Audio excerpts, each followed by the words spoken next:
Hello everybody, this is Kalayarsi and today we are going to see the topic அதுக்கு முன்னாடி ஒரு சில விஷயம் நம்ம பேசலாம். என்னன்னா என்கிட்ட நிறைய பேர் கேட்டிருக்க கேள்வி என்னன்னா 3 கேள்விகள். ஃபர்ஸ்ட், நீங்கள் எப்படி இங்கிலீஷ் பேசுகிறீங்க தமிழ் மீடியம் படித்தாலும், ஓகேயா? செகண்ட் கேள்வி, நீங்கள் இங்கிலீஷ் கற்றுக்கிறதுக்கு என்னென்னலாம் ஃபாலோ பண்ணியிருக்கீங்க, என்னென்ன ஸ்டெப்ஸ்லாம் எடுத்திருக்கீங்க அப்படின்றது. தேர்ட், ஸ்போக்கன் இங்கிலீஷ் இம்ப்ரூவ் பண்ணுறதுக்கு என்ன பண்ணலாம். ஸோ இந்த 3 கேள்விக்குமே நான் உங்களுக்கு ஆன்சர் பண்ணுறேன்.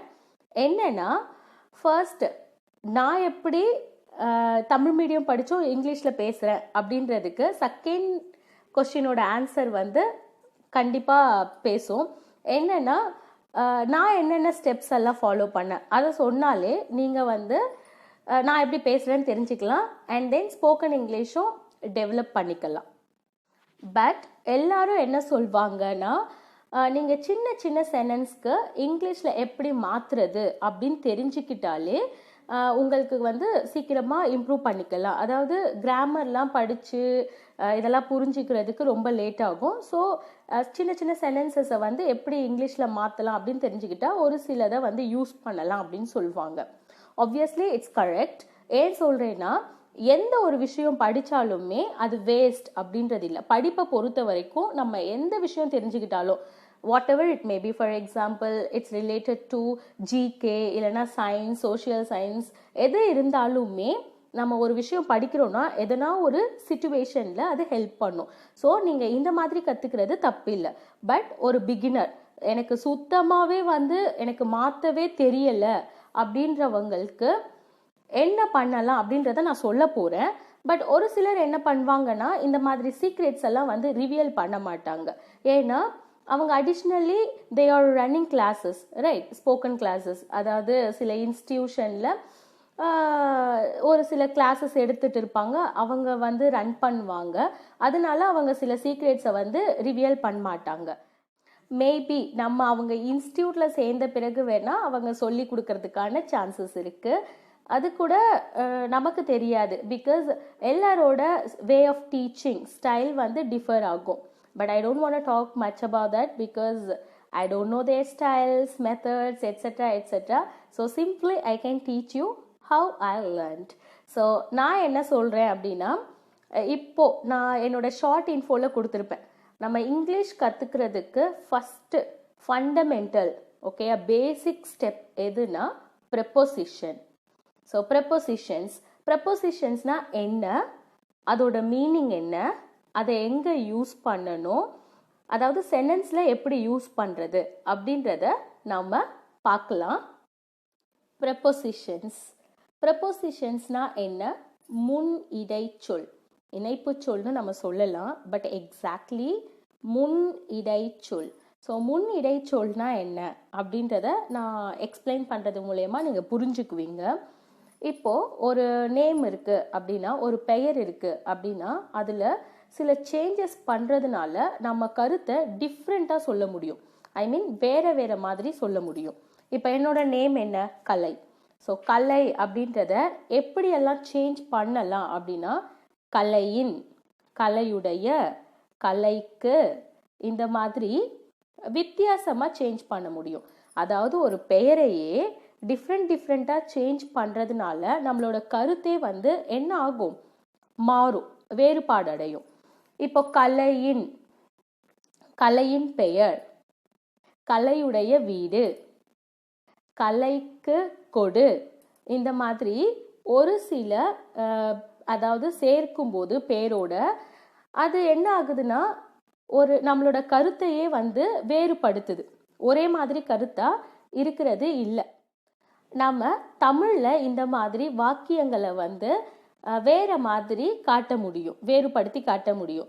ஆனால் நம்ம இங்கிலீஷில் வரும்போது, இங்கிலீஷில் பார்க்கும்போது பெயர் சொல்னா நேம்ஸ், ஓகேயா? அந்த நேம்ஸில் எந்த ஒரு சேஞ்சஸும் ஏற்படாது.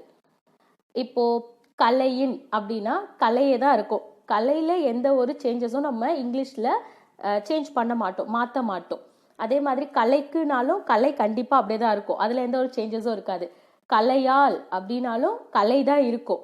பட் அந்த இன், இக்கு, கலைக்குனா இக்கு, கலையின்னா இன், கலையால்னா ஆல், இதுக்கு பதிலாக ஒரு சில வேர்டை நம்ம இங்கிலீஷில் சேர்க்கணும். அது எங்கே சேர்க்கணும்னா என்னோட பேர் கலைன்னு இருக்கா அந்த பெயர் சொல்லுக்கு முன்னாடி சேர்க்கணும். இப்போ தமிழில் கலையின் அப்படின்னு இருக்கும்.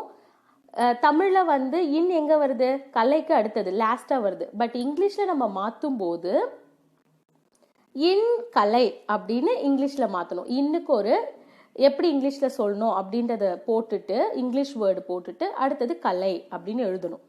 புரியுதா? தமிழில் ஃபஸ்ட்டு கலை அப்புறம் இன். பட் இங்கிலீஷில் எழுதும்போது இன்னோட மீனிங் அடுத்தது கலை, இக்கோட மீனிங் அடுத்தது கலை. புரிஞ்சுதா? இப்போ நாம் எங்கே சேர்த்துருக்கோம் அந்த வேர்டை? பெயருக்கு முன்னாடி, பெயர் சொல்லுக்கு முன்னாடி தான் அந்த இங்கிலீஷ் வேர்டை சேர்க்க போகிறோம். என்னன்றது இன்னோ இக்கோட மீனிங்கோ இல்லை ஆலோட மீனிங்கோ ஏதோ ஒன்று, அதை பெயர் சொல்லுக்கு முன்னாடி, கலை அப்படின்ற பெயர் சொல்லுக்கு முன்னாடி. கலைன்னு தான் இருக்கணும்ன்ட்டு இல்லை, கலைக்கு பதிலாக எந்த பெயர் சொல் வேணால் இருக்கலாம். ஓகே, ஒரு இடத்தோட பெயராக இருக்கலாம், ஒரு நபரோட பெயராக இருக்கலாம், இல்லை எதனா ஒரு திங்கோட ஒரு பொருளோட பெயராக இருக்கலாம். ஓகே, எது வேணால் இருக்கலாம். ஆனால் அந்த பெயர் சொல்லுக்கு முன்னாடி என்ன சேர்க்க போகிறோம்? நம்ம ப்ரெப்போசிஷன் சேர்க்க போகிறோம். அதாவது அந்த இன்னோ ஆலோ அந்த மாதிரி முடியுது இல்லையா, அந்த எழுத்துக்கான இங்கிலீஷ் வேர்டை நம்ம சேர்க்க போகிறோம். இதுக்கு தான் ப்ரெப்போசிஷன். ஆக்சுவலி ப்ரெப்போசிஷன்னா என்னன்னா ப்ரீபொசிஷன். ப்ரீபொசிஷன் ப்ரீபொசிஷன்னா இப்போ இந்த வார்த்தைக்கு முன்னாடி வரும் அப்படின்ற அர்த்தம். ப்ரீபொசிஷன்னா முன்னாடி வரும். அப்போ எதுக்கு முன்னாடி வருது? பெயர் சொல்லுக்கு முன்னாடி வருது. அதனால தான் அது ப்ரெப்போசிஷன்ஸ்.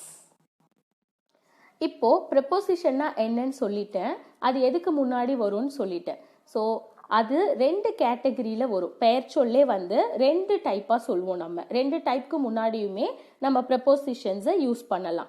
என்னென்ன அப்படின்னு பார்த்தா, முதல்ல வந்து நவுன். நவுனுக்கு முன்னாடி, நவுன்னா பெயர் சொல்.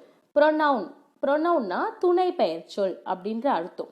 ஸோ துணை பெயர் சொல், பெயர் சொல். இப்போ நவுன்னா என்னன்னா நேம்ஸ். ஃபார் எக்ஸாம்பிள் கலை அப்படின்னு சொல்கிறது, இல்லைன்னா பாக்ஸ், அப்படி இல்லைன்னா காஞ்சிபுரம், சென்னை, இந்த மாதிரி நம்ம பிளேஸை வந்து அதாவது எக்ஸாக்ட் நேமை சொல்லி சொல்கிறது. ஓகேயா? ப்ரொனவுன்னா என்ன? அதுக்கு ஆல்டர்னேட்டிவ்ஸ். இப்போ கலைனா அவள் அப்படின்னு சொல்லுவோம், கண்ணன் அப்படின்னா அவன் அப்படின்னு சொல்லுவோம், பாக்ஸ் அப்படின்னா இது. ஸோ ஹீ, ஷீ, இட், இந்த மாதிரி நேம்ஸ்க்கு பதிலாக ஆல்டர்னேட்டிவ்ஸ் சொல்கிறோம் இல்லையா, அதுக்கு ப்ரொனவுன், துணை பெயர் சொல் அப்படின்ற அர்த்தம். ஸோ நவுனுக்கு முன்னாடி ப்ரெப்போசிஷன் வரும், அப்படி இல்லைன்னா ப்ரொனவுனுக்கு முன்னாடி ப்ரெப்போசிஷன்ஸ் வரும். For instance, look at Kalai. இதுக்கு என்ன தமிழில் அர்த்தம்னா கலையை பார். Look at Kalai. ஸோ கலையை பார் அப்படின்றதுல கலையில் ஒரு சேஞ்சஸ் ஏற்பட்டிருக்கு. என்னன்னா கலை பார் அப்படின்னு சிம்பிளாக சொல்லாமல் கலையை பார். ஸோ ஐன்ற ஒரு எழுத்து ஆட் ஆயிருக்கு. அதுதான் அந்த பெயர் சொல்லையே சேஞ்ச் பண்ணுது. ஓகேயா? அதில் மாற்றம் ஏற்படுத்துது. கலையை அப்படின்னு சொல்லும்போது அந்த ஐக்கு பதிலாக ஒரு வேர்டு இங்கிலீஷில் சேர்க்கணும். அதுதான் என்னது? அட். கலையை, அட் கலை. லுக் அட் கலை. அடுத்தது லுக் அட் ஹர். கலை சொல்லலை, இப்போ அவளை பார் அப்படின்னு சொல்கிறேன். Look at her. ஸோ இதோட மீனிங் அவளை பார். அவள் பார் அப்படின்னு இல்லை, அவளை பார். ஸோ அந்த லை ஐ சேர்க்கும் போது அந்த இடத்துல அதுக்கு நம்ம என்ன கண்டிப்பாக சேர்த்தாகணும்? At. So at her, look at her. இந்த மாதிரி ஐ சேர்க்கறதுனால அந்த வாக்கியத்தில் சேஞ்சஸ் ஏற்படுது. அதனால நம்ம அட் சேர்க்கிறோம். ஸோ நம்ம இங்கிலீஷில் சொல்லும்போது என்ன சொல்லணும்? Look at her or look at Kalai அந்த மாதிரி சொல்லணும். லுக் ஹர் அப்படின்னு சொல்லக்கூடாது. ஏன்னா நம்ம ஐ அப்படின்ற ஒரு சேஞ்சஸ் ஏற்படுத்தியிருக்கோம். தமிழில் ஐ சேர்க்கறதுனால அந்த வாக்கியத்தில் மாற்றம் ஏற்படுதுன்னு பார்த்தோம். அதுதான் நம்ம இங்கிலீஷில் எப்படி எழுதியிருக்கோம்னா அட் அப்படின்ட்டு. ஸோ அட் வேற ஒன்றும் இல்லை, அதுதான் preposition. Okay, are you clear about it? Fine. இப்போ நம்ம எடுத்துக்காட்ட பார்க்கலாம். லுக் அட் கலை அப்படின்றதுல அட் எங்க வந்திருக்கு? கலைக்கு முன்னாடி. கலைன்றது என்ன சொன்னேன்? பெயர் சொல், நவுன். ஓகே, அடுத்த எக்ஸாம்பிள் பார்க்கும்போது look at her. So at எங்க இருக்கு? ஹர்க்கு முன்னாடி. ஹர்ன்றது என்ன? துணை பெயர் சொல், ஐ மீன் ப்ரொனவுன். அப்போ ப்ரெபோசிஷன் எங்க வரும்? ஒன்று நவுனுக்கு முன்னாடி, கலை அதுக்கு முன்னாடி வந்திருக்கு. அப்படி இல்லைன்னா ப்ரொனவுனுக்கு முன்னாடி, அதாவது ஹர் அப்படின்றதுக்கு முன்னாடி. ஸோ மறக்கவே கூடாது, ப்ரெபோசிஷன்ஸ் எங்க வரும்னா ஒன்று நவுனுக்கு முன்னாடி இல்லைன்னா ப்ரொனவுனுக்கு முன்னாடி வரும். Now I'm gonna say you 5 or 6 prepositions with their Tamil meanings. So ஒரு சில ப்ரெபோசிஷன்ஸ் பார்க்கலாம். ஏன்னா எல்லாமே படித்தா நம்மளால் என்ன பண்ண முடியாது. we are not able to keep all prepositions in our mind. So இது வந்து it takes time, right, to practice. அதனால ப்ராக்டிஸ் பண்ணுங்க. அடுத்தது ஒரு சில ப்ரெபோசிஷன்ஸ் அடுத்தடுத்த வீடியோஸில் பார்த்துடலாம். இப்போ ஃபர்ஸ்ட் ப்ரெபோசிஷன் அபவுட். அபவுட்னா என்ன? பற்றி அப்படின்ற அர்த்தம். இப்போ இதை பற்றி எனக்கு சொல்லு அப்படின்னா say me about it. இதை பற்றி சொல்லு, இதை பற்றி. இதுனா என்ன? இட்டு. பற்றினா அபவுட். நான் என்ன சொல்லியிருக்கேன்? தமிழில் எப்பவுமே ஃபர்ஸ்ட் வர்றது இங்கிலீஷில் லாஸ்ட் வரணும், தமிழில் லாஸ்ட் வர்றது இங்கிலீஷில் ஃபர்ஸ்ட் வரணும். இப்போ இதை பற்றி அப்படின்னும் போது பற்றி வந்து ஃபர்ஸ்ட் வந்துடணும். பற்றிக்கு இங்கிலீஷில் இப்போ என்ன சொன்னேன்? அபவுட். So about. இதுனா it, about it. say me about it. அது பற்றி அப்படின்னா அபவுட். அதுனா என்ன இங்கிலீஷில்? that. about that. do you understand? இதை பற்றினா about it, அதை பற்றினா about that. next preposition above. above. So above-னா மேலே.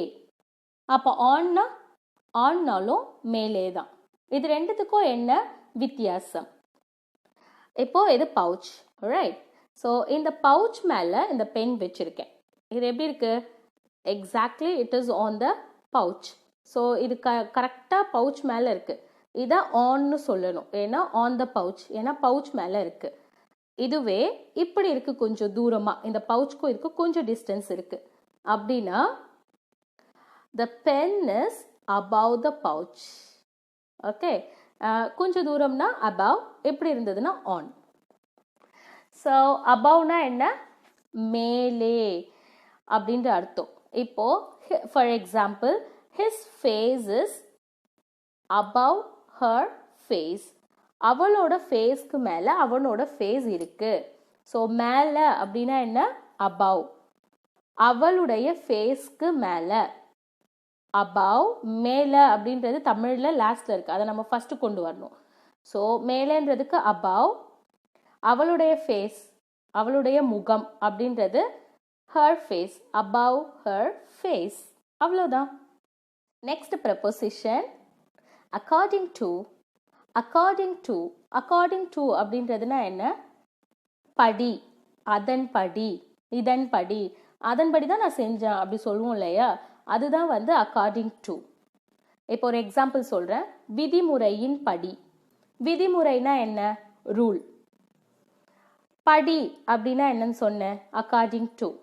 ஸோ தமிழில் இருக்கிறத இங்கிலீஷில் மாற்றும் போது என்ன பண்ணணும்?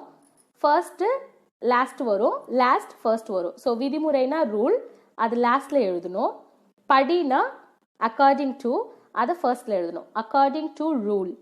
according to rule அப்படி சொன்னால் ஒரு மாதிரி இருக்கு இல்லையா, ஸோ தான் சேர்த்துப்போம். according to the rule, விதிமுறையின் படி. இப்போ ஈஸியாக புரிஞ்சிருக்குமே. Next preposition across. acrossனா என்ன? குறுக்கே. இப்போ சாலையின் குறுக்கே அப்படின்னா across the road. சாலைனா ரோடு, குறுக்கேனா across. ஸோ ஃபர்ஸ்ட் லாஸ்ட் வரணும், லாஸ்ட் ஃபர்ஸ்ட் வரணும், ரைட்? சாலை ரோடு, குறுக்கே across. across the road. we are standing across the road. நாங்கள் சாலையின் குறுக்கே நின்று கொண்டிருந்தோம். யாருன்னா வந்தாங்கன்னா வண்டி ஓட்டிட்டு என்ன வீட்டில் சொல்லிட்டு வந்துட்டியா அப்படின்னு கேட்பாங்க. அது மாதிரி நடுவுலையே நின்றுட்டு இருக்கிறது. ஸோ சாலையின் குறுக்கே நின்று கொண்டிருந்தோம். குறுக்கேனா என்ன அப்போ? அக்ராஸ். சாலையின் குறுக்கேனா அக்ராஸ் த ரோடு. இந்த சாலைக்கு பதிலாக வேற எதுனா வந்துச்சுன்னா அக்ராஸ் த பிளாங்க். அதை நீங்கள் ஆட் பண்ணிக்க வேண்டியது தான். Next preposition after. ஆஃப்டர் ஆஃப்டர்னா என்ன? பிறகு. பிறகு அப்படின்ற அர்த்தம். எக்ஸாம்பிள், விடுமுறைக்கு பிறகு அப்படின்னா விடுமுறை அப்படின்றதுக்கு நமக்கு இங்கிலீஷில் என்னன்னு தெரியும்? ஹாலிடே. ஸோ சிங்குலர்லேயும் சொல்லலாம், ப்ளூரல்லையும் சொல்லலாம். Your wish. ஹாலிடேஸ் அப்படின்னு வச்சுக்கலாம். விடுமுறைக்கு பிறகு. பிறகுனா ஆஃப்டர். ஹாலிடேஸ் ஆஃப்டர் வரக்கூடாது இல்லையா? ஃபர்ஸ்ட் லாஸ்ட் வரணும், லாஸ்ட் ஃபர்ஸ்ட் வரணும். விதிமுறையின் படி அப்படின்னா என்ன இங்கிலீஷில்? According to the rule. So according to the rule என்ன பண்ணணும்? ஃபர்ஸ்ட் லாஸ்ட் வரணும், லாஸ்ட் ஃபர்ஸ்ட் வரணும். விடுமுறை ஹாலிடே, பிறகு after. After the holidays. After the holidays. I'll go on diet after the holidays. விடுமுறைக்கு பிறகு நான் டயட் ஃபாலோ பண்ணலான்னு இருக்கேன். Last preposition against. அகெயின்ஸ்ட். அகெயின்ஸ்ட்னா என்னன்னா எதிர்த்து அப்படின்ற அர்த்தம். எதிர்த்து. இப்போ ஒரு எடுத்துக்காட்டு பார்க்கலாம். என்னை எதிர்த்து. என்னைனா மீ. ஐ சொல்லக்கூடாது. ஏன்னா நம்ம ஒரு வாக்கியத்தோட கடைசியில தான் எப்பவுமே யூஸ் பண்ண போறோம் ப்ரெபோசிஷன்ஸை. அதனால ஐ சொல்லக்கூடாது, மீ. என்னைனா மீ, எதிர்த்துனா அகெயின்ஸ்ட். ஸோ மீ அகெயின்ஸ்ட் சொல்லக்கூடாது, இன்டர்சேஞ்ச் பண்ணணும்னு சொல்லியிருக்கேன். Against me. நீ என்னை எதிர்த்து பேசிட்டு இருக்கிற அப்படின்னா என்ன சொல்லும்? You are talking against me. You are talking against me. என்னை எதிர்த்து பேசிட்டு இருக்க. ஸோ என்னை எதிர்த்துனா அகெயின்ஸ்ட் மீ. அவ்வளோதான் இன்னைக்கான ப்ரிப்போசிஷன்ஸ் ஓவர். இப்போ நாம் பார்க்க போகிறது ஒரு முக்கியமான விஷயம். என்னன்னா, இவ்வளோ நேரம் நான் என்னென்ன ப்ரிப்போசிஷன்ஸ்லாம் சொல்லி கொடுத்தேனோ அதுலேருந்து இப்போ உங்களுக்கு சில கொஷின்ஸ் கேட்பேன். அதுவும் நான் தமிழில் கேட்பேன். நீங்கள் அதை இங்கிலீஷில் டிரான்ஸ்லேட் பண்ணணும். அதை விட ஒரு முக்கியமான ஹைலைட் என்னென்னா, ஐ won't say you answers now. ஏன்னா எனக்கு நல்லாவே தெரியும், இல்லைன்னா நீங்கள் கண்டிப்பாக ப்ராக்டிஸ் பண்ண மாட்டீங்க. So if you really want to know the answers, find out the answers and comment it below or wait till I post my next video. கேட்குறதுக்கு நான் ரெடி, சொல்கிறதுக்கு நீங்கள் ரெடியா? Come on, let's get started. Question number 1. அவனை பற்றி. 2. அவன் குடும்பத்தை பற்றி. 3. எதிர்காலத்தை பற்றி. 4. எனக்கு மேலே. 5. அவளுக்கு மேலே. 6. உன் திட்டத்தின் படி. 7. உன் அம்மாவின் விருப்பப்படி. 8. அழைப்பிதழின் படி. 9. எல்லையின் குறுக்கே. 10. வானத்தின் குறுக்கே. 11. ஆற்றின் குறுக்கே. 12. இரவு உணவிற்கு பிறகு. 13. விளையாட்டிற்கு பிறகு. 14. எனக்கு பிறகு. 15. விதிமுறையை எதிர்த்து. 16. அதை எதிர்த்து. That's it, and I'm flipping sure that definitely everybody will get 16 out of 16 because I have asked you easiest question and it's quite possible to answer for all the questions. Unless you know the answers, not an issue, let it be. When I say you the answers, you can note it down. Thank you. Hey, excuse me, hang on a minute. Don't forget to raise your thumbs up, comment and subscribe. See you.